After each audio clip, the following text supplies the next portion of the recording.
Hello every one. ഇന്ന് ഞാൻ വന്നിട്ടുള്ളത് നമ്മളുടെ 10ാം ക്ലാസ്സിൻ്റെ ഫിസിക്സിൻ്റെ കാഴ്ചയും വർണ്ണങ്ങളുടെ ലോകവും എന്നതിലുള്ള ലാസ്റ്റ് ഭാഗമായിട്ടാണ്. കണ്ണും കാഴ്ചയും അല്ലേ, ആ ഒരു ടോപ്പിക്കുമായിട്ടാണ് ഞാൻ വന്നിട്ടുള്ളത്.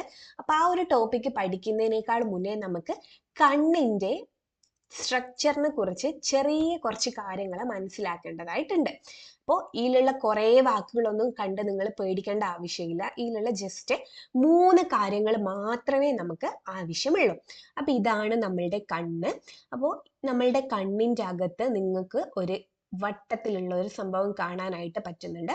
ഇതാണ് എന്ത്, നമ്മളുടെ ലെൻസ് കേട്ടോ. ലെൻസാണിത്, ലെൻസ് ആണ് ഇത്. അപ്പൊ നമ്മളുടെ കണ്ണിൽ എന്തുണ്ട്, ഒരു ലെൻസ് ഉണ്ട്. എന്ത് തരം ലെൻസ് ആണ്? കോൺവെക്സ് ലെൻസ് ആണ്. കോൺവെക്സ് ലെൻസ് ആണ് നമ്മളുടെ കണ്ണിനകത്ത് ഉള്ളത്. ഓക്കെ.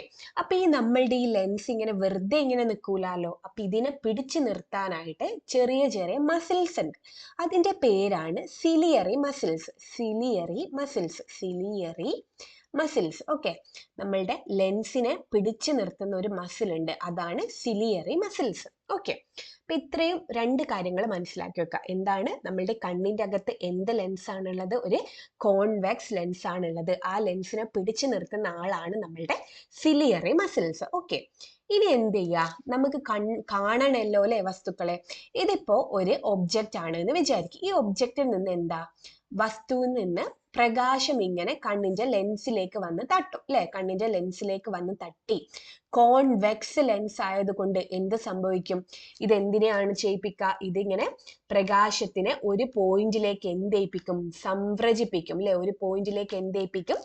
സംവ്രജിപ്പിക്കും. അപ്പൊ എന്ത് ചെയ്യും? ഒരു പോയിന്റിലേക്ക് ഇങ്ങനെ സംവ്രജിപ്പിക്കുകയാണ് ചെയ്യുന്നത്. അപ്പൊ ഈ ഒരു പോയിന്റിലാണ് എന്ത് ചെയ്തിട്ടുള്ളത്? സംവ്രജിച്ചിട്ടുള്ളത്.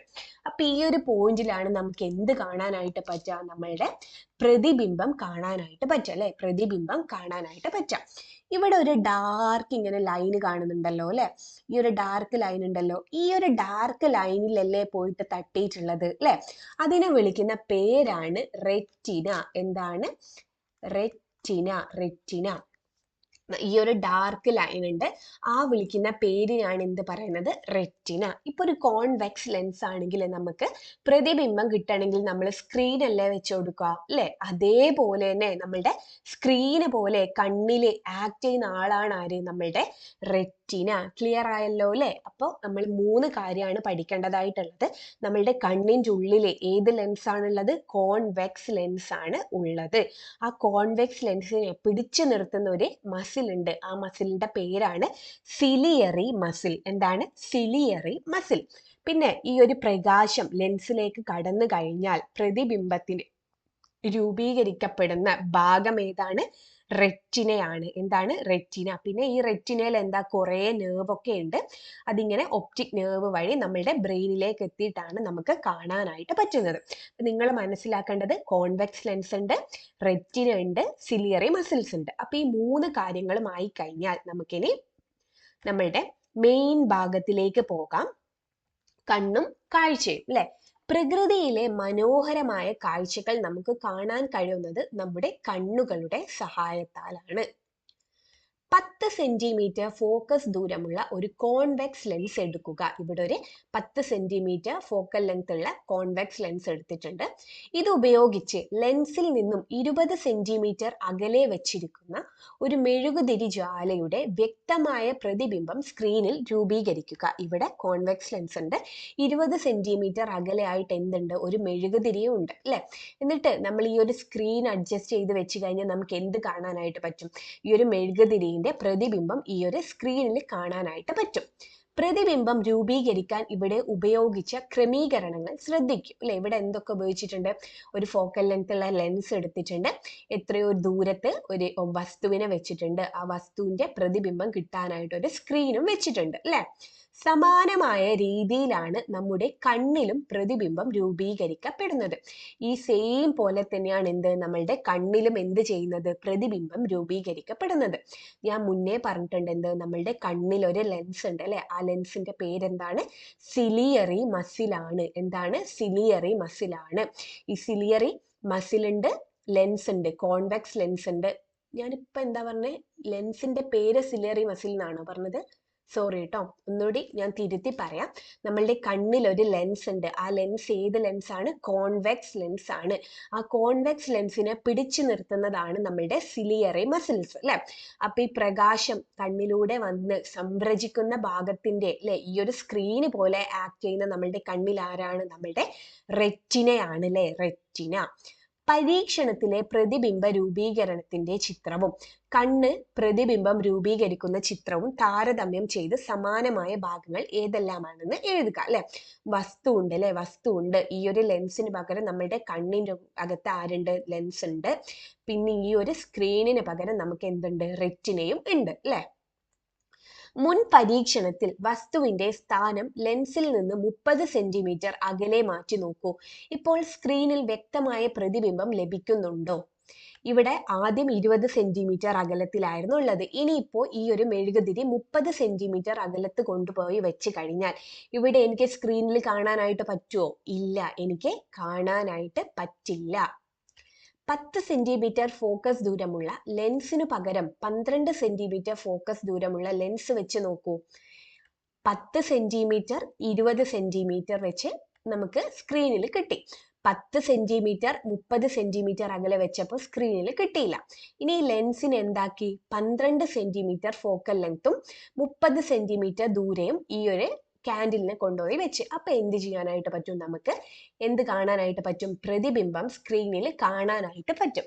ഇതിന്റെ അർത്ഥം എന്താന്ന് വെച്ച് കഴിഞ്ഞാൽ നമുക്ക് ഓരോരോ വസ്തുക്കളാ അല്ലെ. ആദ്യം 20 സെന്റിമീറ്ററിലായിരുന്നു ഉള്ളത്. 20 സെന്റിമീറ്ററിനെ നമുക്ക് ക്ലിയർ ആയിട്ടുള്ള പ്രതിബിംബം കിട്ടാനായിട്ട് ഈ ഒരു ഫോക്കൽ ലെങ്ത് ഉള്ള ലെൻസ് മതിയായിരുന്നു. പക്ഷെങ്കിൽ 30 സെന്റിമീറ്റർ കുറച്ചും കൂടി അകലെയുള്ള ഒരു വസ്തുവിനെ കാണാൻ വേണ്ടിയിട്ട് ഈ സെയിം എന്താണ്? ഫോക്കസ് ദൂരം പോരാ. എന്താവണം? ഈ ഫോക്കസ് ദൂരം മാറണം അല്ലെ. ഫോക്കസ് ദൂരം മാറണം. ഈ ഫോക്കസ് ദൂരം 10ൽ നിന്ന് 12ലേക്ക് കൊണ്ടുവന്ന് വെച്ചപ്പോൾ എന്ത് കാണാനായിട്ട് പറ്റി? നമുക്ക് പ്രതിബിംബം നല്ല വൃത്തിക്ക് ക്ലിയർ ആയിട്ട് കാണാനായിട്ട് പറ്റി അല്ലെ. ക്ലിയർ ആയിട്ട് കാണാനായിട്ട് പറ്റി. ഇതേപോലെ തന്നെയാണ് നമ്മളുടെ കണ്ണിന്റെ അകത്തും നടക്കുന്നത്. അത് ക്ലിയർ ആയിട്ട് ഞാൻ പറഞ്ഞു തരാം. ഓക്കെ. ഇപ്പോൾ വസ്തുവിന്റെ വ്യക്തമായ പ്രതിബിംബം സ്ക്രീനിൽ ലഭിക്കുന്നുണ്ടല്ലോ അല്ലെ. നമ്മൾ 10 സെന്റിമീറ്റർ മാറ്റി 12 സെന്റിമീറ്റർ ആക്കിയപ്പോൾ വ്യക്തമായിട്ട് കാണാനായിട്ട് പറ്റുന്നുണ്ട്. ഇപ്പോൾ വ്യക്തമായ പ്രതിബിംബം ലഭിക്കാൻ കാരണം എന്തായിരിക്കും? വ്യക്തമായ പ്രതിബിംബം സ്ക്രീനിൽ കിട്ടാനുള്ള കാരണം എന്താ? നമ്മൾ ഫോക്കൽ ലെങ്ത് അല്ലെ, ഫോക്കസ് ദൂരം എന്ത് ചെയ്തിട്ടുണ്ട്? മാറ്റിയിട്ടുണ്ട്. ആ ഫോക്കസ് ദൂരം അഡ്ജസ്റ്റ് ആയി ക്രമീകരിച്ച് വന്നപ്പോൾ നമുക്ക് ക്ലിയർ ആയിട്ടുള്ള പ്രതിബിംബം കാണാനായിട്ട് പറ്റി. ഇതേപോലെ തന്നെയാണ് നമ്മളുടെ കണ്ണിനും. ഓക്കെ. നമ്മളുടെ കണ്ണിന് എന്തുണ്ട്? ഒരു ലെൻസ് ഉണ്ട് എന്ന് പറഞ്ഞല്ലോ. ഇതാണ് നമ്മളുടെ ഏത് ലെൻസ്? Convex lens. ഈ ലെൻസിനെ പിടിച്ചു നിർത്തുന്ന ഒരു മസിൽ ഉണ്ടല്ലോ അല്ലെ, നമ്മളുടെ സിലിയറി മസിൽ. ഇതെന്താണ്? സിലിയറി മസിൽ ആണെന്ന് വിചാരിക്കുക. ഇത് നമ്മളുടെ എന്താണ്? കോൺവെക്സ് ലെൻസ് ആണെന്ന് വിചാരിക്കാം. വസ്തുവിനെ ഇവിടെ വെച്ച് കഴിഞ്ഞാലും ഇവിടെ വെച്ച് കഴിഞ്ഞാലും ഇവിടെ വെച്ച് കഴിഞ്ഞാലും ഈ ഒരു ലെൻസിലൂടെ നമുക്ക് ഇവിടെ റെറ്റിനയിൽ അല്ലെ, റെറ്റിനയിലല്ലേ നമുക്ക് കിട്ടേണ്ടത്. റെറ്റിനയിൽ കിട്ടണമെങ്കിൽ ഈ ഫോക്കസ് ദൂരം എന്ത് ചെയ്യണം? നമ്മൾ അഡ്ജസ്റ്റ് ചെയ്യണം. എന്താണ്? ഫോക്കസ് ദൂരം, അനുയോജ്യമായ ഫോക്കസ് ദൂരം ഉണ്ടെങ്കിൽ മാത്രമേ നമുക്ക് ക്ലിയർ ആയിട്ടുള്ള പ്രതിബിംബം റെറ്റിനയിൽ കിട്ടൂ. നമ്മൾ ജസ്റ്റ് മുന്നേ ഒരു എക്സ്പെരിമെന്റ് കണ്ടതാണല്ലോ അല്ലെ. 20 സെന്റിമീറ്ററിൽ നിന്ന് 30 സെന്റിമീറ്റർ ആക്കിയപ്പോൾ ഫോക്കസ് ദൂരം അതേ വെച്ചപ്പോൾ നമുക്ക് കാണാനായിട്ട് പറ്റിയില്ല. പക്ഷെങ്കിൽ എന്താ? ഫോക്കസ് ദൂരം മാറ്റിയപ്പോൾ നമുക്ക് വ്യക്തമായിട്ടുള്ള പ്രതിബിംബം കിട്ടി. അതേപോലെ തന്നെയാണ് നമ്മളുടെ കണ്ണിലും അല്ലെ. അപ്പൊ എന്ത് ചെയ്യണം? ഈ ഒരു ലെൻസിന്റെ എന്ത് മാറ്റണം? ഫോക്കസ് ദൂരം മാറ്റണം. എന്ത് മാറ്റണം? ഫോക്കസ് ദൂരം മാറ്റണം. എന്ന് വെച്ച് കഴിഞ്ഞാൽ ഈ ലെൻസിന് പകരം വേറൊരു ലെൻസ് എടുത്ത് കണ്ണിൽ വെക്കണം എന്നല്ല പറയുന്നേ. എന്താണ്? ഇവിടെ ഫോക്കസ് ദൂരം അഡ്ജസ്റ്റ് ചെയ്യുന്ന ആള് ആണ് നമ്മളുടെ ഈ ഒരു സിലിയറി മസിൽസ്. സിലിയറി മസിൽസ് ആണ് എന്ത് ചെയ്യുന്നത്? നമ്മളുടെ കണ്ണിന്റെ ലെൻസിന്റെ ഫോക്കസ് ദൂരം അഡ്ജസ്റ്റ് ചെയ്യുന്ന ആള്. അപ്പോൾ എന്ത് ചെയ്യും? ഈ ഫോക്കസ് ദൂരം എന്ത് ചെയ്യും? ഇപ്പൊ ഇവിടെ ഉള്ളപ്പോ എന്താ? ഇവിടെയാണ് വസ്തു ഉള്ളതെന്ന് വിചാരിക്കുക. റെറ്റിനയിൽ കിട്ടണമെങ്കിൽ നമുക്ക് എന്ത് ചെയ്യണം? ഈ ഒരു ലെൻസിന്റെ ഫോക്കസ് ദൂരം അല്ലെ, ലെൻസിന്റെ ഫോക്കസ് ദൂരം എന്ത് ചെയ്യണം? മാറ്റണം. ഇവിടെയാണ് വസ്തു ഉള്ളതെങ്കിൽ ഈ ഫോക്കസ് ദൂരം മതിയോ? പോരാ. എന്ത് ചെയ്യണം? ഈ ഫോക്കസ് ദൂരം മാറണം. ഇവിടെയാണ് വസ്തു ഉള്ളതെങ്കിൽ ഫോക്കസ് ദൂരം മാറണം. ഇങ്ങനെ ഫോക്കസ് ദൂരത്തിനെ കൂട്ടുകയും കുറക്കാനും, എന്താണ്? ഫോക്കസ് ദൂരത്തിനെ കൂട്ടാനും കുറക്കാനും സഹായിക്കുന്ന ആളാണ് ആര്? നമ്മളുടെ സിലിയറി മസിൽ. എന്താണ്? Ciliary muscles. അപ്പൊ ഈ സിലിയറി മസിൽ എന്താ ചെയ്യുന്നതെന്ന് വെച്ച് കഴിഞ്ഞാൽ എന്താണ് സിലിയറി മസിൽസ് എന്താ ചെയ്യുന്നതെന്ന് വെച്ച് കഴിഞ്ഞാൽ വസ്തു അടുത്താണ് ഉള്ളത് എന്ന് വിചാരിക്കുക. എന്താണ് വസ്തു, ഇതിപ്പോ കണ്ണാണ് എന്ന് വിചാരിക്കുക. കണ്ണിന്റെ അടുത്താണ് വസ്തു ഉള്ളെങ്കിൽ കണ്ണിന്റെ അടുത്താണ് വസ്തു ഉള്ളതെങ്കിൽ എന്ത് ചെയ്യും? സിലിയറി മസിൽസ് സങ്കോചിക്കും. എന്താണ് സിലിയറി മസിൽസ്? സിലിയറി മസിൽസ് എന്ത് ചെയ്യും? സിലിയറി മസിൽസ് സങ്കോചിക്കും. സങ്കോചിക്കും. ഓക്കെ, സിലിയറി മസിൽസ് എന്ത് ചെയ്യും? സങ്കോചിക്കും. അപ്പോ നമ്മളുടെ വക്രത ഉണ്ടല്ലോ അല്ലെ, കർവേച്ചർ, വക്രതക്ക് എന്ത് സംഭവിക്കും? സങ്കോചിക്കുക എന്ന് വെച്ച് കഴിഞ്ഞാൽ എന്നാ? ഇങ്ങനെ ടൈറ്റാക്കി മുറുക്കി പിടിക്കുക എന്നല്ലേ അർത്ഥം അല്ലെ? സിലിയറി മസിൽസ് ടൈറ്റാക്കി പിടിക്കുമ്പോൾ നമ്മളുടെ ഈ ഒരു വക്രത ഉണ്ടല്ലോ, വക്രതക്ക് സംഭവിക്കുന്നത് എന്ത് ചെയ്യും? വക്രത കൂടും അല്ലെ? നല്ലൊരു കുഴി പോലെ ആയിട്ടുണ്ടല്ലോ അല്ലെ? വക്രതക്ക് എന്ത് ചെയ്യും? വക്രത കൂടും. ഓക്കെ, വക്രത എന്ത് ചെയ്യും? കൂടും. വക്രത കൂടുമ്പോ ഇവിടെ ഫോക്കൽ ലെങ്ത് എന്ത് ചെയ്യും? കുറയുകയാണ് ചെയ്യുന്നത്. ശ്രദ്ധിച്ചോളൂ, വസ്തു അടുത്താണ് ഉള്ളതെങ്കിൽ, വസ്തു എന്താ? അടുത്താണ് ഉള്ളതെങ്കിൽ ചെറിയ ഫോക്കൽ ലെങ്ത് മതിയല്ലോ കാണാൻ അല്ലെ? ചെറിയ ഫോക്കൽ ലെങ്ത് മതി. അതാണ് എന്ത് വന്നത്? എഫ്. ഫോക്കസ് ദൂരം എന്തായിരിക്കും? കുറവായിരിക്കും. വസ്തു അടുത്താണെങ്കിൽ നമ്മളുടെ സിലിയറി മസിൽസ്, വസ്തു അടുത്താണെങ്കിൽ സിലിയറി മസിൽസ് എന്ത് ചെയ്യും? സങ്കോചിക്കും. എന്ത് ചെയ്യും? സങ്കോചിക്കും. സങ്കോചിക്കുന്നതിലൂടെ അല്ലെ ഈ ഒരു വക്രതയ്ക്ക് എന്താ സംഭവിക്കുന്നത്? വക്രത കൂടുകയാണ് ചെയ്യുന്നത്. വക്രത കൂടിയിട്ട് നമ്മളുടെ ഫോക്കസ് ദൂരം എന്ത് ചെയ്യിപ്പിക്കും? കുറയിപ്പിക്കും. അപ്പൊ ഫോക്കസ് ദൂരം അഡ്ജസ്റ്റ് ചെയ്തു. ഇനി നമ്മളുടെ വസ്തു ദൂരെ അല്ലെങ്കിൽ അകലെയാണ് ഉള്ളത് എന്ന് വിചാരിക്കുക. ഇത് നമ്മളുടെ കണ്ണും ഇത് വസ്തുവാണെന്ന് വിചാരിക്കാം. അകലെയാണുള്ളതെങ്കിൽ നമ്മളുടെ സിലിയറി മസിൽസ് സങ്കോചിക്കുന്നതിന് പകരം എന്ത് ചെയ്യും? അത് റിലാക്സ് ആണ് ചെയ്യുക. എന്താണ്? റിലാക്സ് ആണ് ചെയ്യുക. റിലാക്സ് ചെയ്യും. സങ്കോചിക്കുന്നതിന് പകരം അതെന്ത് ചെയ്യും? റിലാക്സ് ചെയ്യും. അപ്പൊ ഭയങ്കരമായിട്ട് ടൈറ്റ് ആക്കി പിടിക്കുവോ? ഇല്ല, ടൈറ്റ് ആക്കി പിടിക്കൂല. അപ്പൊ നമ്മളുടെ ലെൻസിന്റെ വക്രത എന്തായിരിക്കും?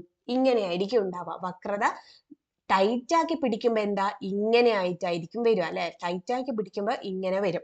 ടൈറ്റ് ആക്കാണ്ട് ലൂസാക്കി പിടിക്കുമ്പോൾ എന്ത് ചെയ്യും? ഈ ഒരു വക്രത ഏകദേശം ഇങ്ങനെ ആയിരിക്കും ഉണ്ടാവുക. അപ്പൊ വക്രത കുറഞ്ഞല്ലോ. വക്രത ഇവിടെ കുറഞ്ഞു. വക്രത കുറയുമ്പോൾ ഫോക്കസ് ദൂരം എന്ത് ചെയ്യും? കൂടും അല്ലെ? വലുതിനെ കാണാൻ എന്ത് വേണം? ഫോക്കസ് ദൂരത്തിന് എന്ത് വേണം? കൂടുതൽ വേണം അല്ലെ? ഫോക്കസ് ദൂരം കൂടുതലായിട്ട് വേണം. ഒന്നും കൂടി ക്ലിയർ ആക്കി പറഞ്ഞുതരാം. നമ്മളുടെ കണ്ണിലെ ലെൻസ് ഉണ്ട്, ഫോക്കൽ കോൺവെക്സ് ലെൻസ് ആണ് ഉള്ളത്. അപ്പൊ ഈ കോൺവെക്സ് ലെൻസ് അടുത്തുള്ളതിനെയും ദൂരെ ഉള്ളതിനെയും, അതായത് അടുത്തുള്ളതിനെയും ദൂരെ ഉള്ളതിനും കാണാനായിട്ട് ഒരേപോലെയുള്ള ഫോക്കൽ ലെങ്ത് അല്ലെങ്കിൽ ഫോക്കസ് ദൂരമല്ല നമ്മളുടെ ലെൻസിന് വേണ്ടത്. അപ്പൊ ഈ ലെൻസിന് എന്ത് ചെയ്യണം? ഈ ഒരു ഫോക്കസ് ദൂരം മാറ്റണം. ഈ ഒരു ഫോക്കസ് ദൂരം മാറ്റാനായിട്ട് സഹായിക്കുന്ന ആളാണ് ആര്? നമ്മളുടെ സിലിയറി മസിൽസ്. ഫോക്കസ് ദൂരം മാറ്റാനായിട്ട് സഹായിക്കുന്ന ആരാണ്? സിലിയറി മസിൽസ് ആണ്. ഇപ്പൊ അടുത്തുള്ളതിനെ കാണുമ്പോഴും ദൂരെ ഉള്ളതിനെ കാണുമ്പോഴും നമ്മളുടെ സിലിയറി മസിൽസ് സങ്കോചിക്കുകയും ചെയ്യുന്നുണ്ട്, റിലാക്സ് ചെയ്യുകയും ചെയ്യുന്നുണ്ട്. സങ്കോചിക്കുക എപ്പോഴാ? സങ്കോചിക്കുക എന്ന് പറയാ അടുത്തുള്ളതിനെ കാണുമ്പോൾ. എന്താണ്? അടുത്തുള്ളതിനെ കാണുമ്പോൾ നമ്മളുടെ സിലിയറി മസിൽസ് എന്ത് ചെയ്യും? സങ്കോചിക്കും. അപ്പൊ എന്താണ്? നമ്മളുടെ വക്രത അല്ലെ? വക്രത എന്തായിരിക്കും? കൂടുതലായിരിക്കും. വക്രത കൂടുമ്പോൾ ഫോക്കസ് ദൂരം എന്ത് ചെയ്യും? കുറയുന്നു. വക്രത കൂടുമ്പോൾ ഫോക്കസ് ദൂരം കുറയുന്നു. നേരെ മറിച്ച് നമ്മളുടെ വസ്തു അകലെയാണ് ഉള്ളതെങ്കിൽ, നമ്മളുടെ വസ്തു അകലത്താണ് ഉള്ളതെങ്കിൽ സിലിയറി മസിൽസ് എന്ത് ചെയ്യും? സങ്കോചിക്കുന്നതിന് പകരം എന്ത് ചെയ്യും? റിലാക്സ് ആണ് ചെയ്യുന്നത്. റിലാക്സ് ചെയ്യുമ്പോൾ നമ്മളുടെ വക്രത എന്ത് ചെയ്യും? കുറയുകയാണ് ചെയ്യുന്നത്. വക്രത എന്ത് ചെയ്യുന്നുണ്ട്? കുറയുന്നുണ്ട്. വക്രത കുറയുമ്പോൾ ഫോക്കസ് ദൂരത്തിന് എന്ത് സംഭവിക്കുന്നുണ്ട്? കൂടുന്നുണ്ട്. ഫോക്കസ് ദൂരത്തിന് കൂടുന്നുണ്ട്. ക്ലിയർ ആയല്ലോ അല്ലെ? ഓക്കെ. വ്യക്തമായ പ്രതിബിംബം ലഭിക്കാൻ കാരണം എന്തായിരിക്കും? അനുയോജ്യമായ ഫോക്കസ് ദൂരമുള്ള ലെൻസ് ഉപയോഗിച്ചപ്പോഴാണല്ലോ അതേ സ്ഥാനത്ത് വ്യക്തമായ പ്രതിബിംബം കിട്ടിയത്. വ്യത്യസ്ത സ്ഥാനങ്ങളിൽ വസ്തു സ്ഥിതി ചെയ്യുമ്പോൾ പ്രതിബിംബം ഒരേ സ്ഥാനത്ത് ലഭിക്കണമെങ്കിൽ ലെൻസിന്റെ ഫോക്കസ് ദൂരം അനുയോജ്യമായ അളവിൽ ക്രമീകരിക്കപ്പെടേണ്ടതുണ്ട് അല്ലെ? നമ്മളുടെ റെറ്റിനയിലാണ് കിട്ടേണ്ടത്. അപ്പൊ റെറ്റിനയിൽ തന്നെ കിട്ടണമെങ്കിൽ നമ്മൾ എന്ത് ക്രമീകരിക്കണം? നമ്മളുടെ ലെൻസിന്റെ ഫോക്കസ് ദൂരം ക്രമീകരിക്കണം. ഇതുപോലെ വ്യത്യസ്ത അകലങ്ങളിൽ ഇരിക്കുന്ന വസ്തുക്കളുടെ പ്രതിബിംബങ്ങൾ റെറ്റിനയിൽ രൂപപ്പെടുത്തുന്നത് എങ്ങനെയായിരിക്കും അത് നമ്മൾ കണ്ട് അല്ലെ. എങ്ങനെയാണ്? കണ്ണിലെ സിലിയറി പേശികളുടെ സഹായത്താൽ കണ്ണിന്റെ ലെൻസിന്റെ വക്രത ക്രമീകരിച്ച് അതിന്റെ ഫോക്കസ് ദൂരം വ്യത്യാസപ്പെടുത്തിയാണ് ഇത് സാധ്യമാക്കുന്നത് അല്ലെ. സിലിയറി പേശികൾ സങ്കോചിക്കുമ്പോൾ ലെൻസിന്റെ വക്രത കൂടുകയും ഫോക്കസ് ദൂരം കുറയുകയും ചെയ്യുന്നു. ക്ലിയർ ആയല്ലോ അല്ലെ. അകലെയുള്ള വസ്തുക്കളെ നോക്കുമ്പോൾ ലെൻസിന്റെ വക്രതയിൽ എന്ത് മാറ്റം ഉണ്ടാകുന്നു? അകലെയുള്ളതിനെയാണ് നോക്കുന്നതെങ്കിൽ ലെൻസിന്റെ വക്രതയിൽ എന്ത് മാറ്റാ വരിക? ലെൻസിന്റെ വക്രത കുറയുന്നു അല്ലെ. വക്രത എന്ത് ചെയ്യുന്നു? കുറയുന്നു. അപ്പൊ ഫോക്കസ് ദൂരത്തിന് എന്ത് സംഭവിക്കുന്നു? കൂടുന്നു. ഫോക്കസ് ദൂരം കൂടുന്നു, വക്രതക്ക് എന്ത് സംഭവിക്കുന്നു? കുറയുന്നു. ക്ലിയർ ആയല്ലോ അല്ലെ. ഓക്കെ, ഇനി ഇവിടെ ഒരു മഞ്ഞ ബോക്സ് കൊടുത്തിട്ടുണ്ട്, അത് നമുക്ക് നോക്കി നോക്കാം. വസ്തുക്കളുടെ സ്ഥാനം എവിടെയായിരുന്നാലും, ശ്രദ്ധിക്കണം, വസ്തുക്കളുടെ സ്ഥാനം എവിടെയായിരുന്നാലും പ്രതിബിംബം റെറ്റിനയിൽ പതിക്കത്തക്ക വിധം, എന്താണ്? പ്രതിബിംബം റെറ്റിനയിൽ പതിക്കത്തക്ക വിധം ലെൻസിന്റെ വക്രത വ്യത്യാസപ്പെടുത്തി ഫോക്കസ് ദൂരം ക്രമീകരിക്കാനുള്ള കഴിവാണ് കണ്ണിന്റെ സമഞ്ജന ക്ഷമത. എന്താണ്? വസ്തുക്കളുടെ സ്ഥാനം എവിടെയായിരുന്നാലും, പ്രതിബിംബം റെറ്റിനയിൽ തന്നെ പതിക്കത്തക്ക വിധം ലെൻസിന്റെ വക്രത വ്യത്യാസപ്പെടുത്തുന്ന ആരാ? നമ്മളുടെ സിലിയറി പേശികളാണ് അല്ലെ. വ്യത്യാസപ്പെടുത്തി ഫോക്കസ് ദൂരം ക്രമീകരിക്കാനുള്ള കഴിവാണ് കണ്ണിന്റെ സമഞ്ജന ക്ഷമത എന്ന് പറയുന്നത്. Power of accommodation. കണ്ണിന് സമഞ്ജനക്ഷമത ഉള്ളതുകൊണ്ട് വ്യത്യസ്ത അകലത്തിലുള്ള വസ്തുക്കളുടെ വ്യക്തമായ പ്രതിബിംബം കണ്ണിന്റെ റെറ്റിനയിൽ തന്നെ രൂപപ്പെടുമെന്ന് നിങ്ങൾക്ക് മനസ്സിലാക്കിയല്ലോ അല്ലെ. കണ്ണിന് വളരെ അടുത്ത് സ്ഥിതി ചെയ്യുന്ന വസ്തുക്കളുടെ വ്യക്തമായ പ്രതിബിംബം റെറ്റിനയിൽ രൂപപ്പെടുമോ? നമുക്ക് നോക്കിയേക്കാം. ഒരു പുസ്തകം മൂക്കിനോട് ചേർത്ത് പിടിച്ചുകൊണ്ട് വായിക്കാൻ ശ്രമിക്കുക. ഒരു ബുക്ക് മൂക്കിന്റെ അടുത്ത് വെച്ചിട്ട് വായിക്കാൻ ശ്രമിക്കാം. അക്ഷരങ്ങൾ വ്യക്തമായി കാണാൻ കഴിയുന്നുണ്ടോ? നിങ്ങൾക്ക് അക്ഷരങ്ങൾ വ്യക്തമായി കാണാൻ കഴിയുന്നുണ്ടോ? ഇല്ല, കാണാനായിട്ട് പറ്റില്ല. വ്യക്തമായിട്ട് കാണാൻ പറ്റുമോ? ഇല്ല, നോ ആണ് അല്ലെ. ഇവിടെ എന്താണ്? നോ. പുസ്തകം അകലത്തേക്ക് നീക്കിയാലോ? ഈ മൂക്കിന്റെ അടുത്ത് നിന്നും കുറച്ച് അകലേക്ക് പോകും തോറും നമുക്ക് കുറച്ചും കൂടി വ്യക്തമായിട്ട് വായിക്കാനായിട്ട് പറ്റും അല്ലെ. നല്ല വ്യക്തമായിട്ട് വായിക്കണമെങ്കിൽ എന്താ? കണ്ണിൽ നിന്നും എത്രയോ ഒരു അകലത്തിൽ നമ്മൾ ബുക്ക് പിടിക്കണം അല്ലെ. മൂക്കിന്റെ അടുത്ത് വെക്കുമ്പോൾ നമുക്ക് കാണാനായിട്ട് പറ്റുന്നില്ല. പക്ഷെ മൂക്കിൽ നിന്നും ദൂരം കൂടുന്തോറും അല്ലെ, കണ്ണിൽ നിന്നും ദൂരം കൂടുന്തോറും എന്ത് ചെയ്യുന്നുണ്ട്? നമുക്ക് കുറച്ചും കൂടി വ്യക്തത കൂടി വരുന്നുണ്ട്. അപ്പൊ ഏതോ ഒരു പോയിന്റ് എത്തിക്കഴിഞ്ഞാൽ നമുക്ക് എന്താ? നല്ല ക്ലിയർ ആയിട്ട് വായിക്കാനായിട്ട് പറ്റും അല്ലെ. ആ ഒരു ക്ലിയർ ആയിട്ടുള്ള ദൂരം നിങ്ങൾ അളന്നു കഴിഞ്ഞാൽ നിങ്ങൾക്ക് ഏകദേശം 25 സെന്റിമീറ്റർ ആണ് കിട്ടുക. എന്താണ്? ഏകദേശം 25 സെന്റിമീറ്റർ ആണ് കിട്ടുക.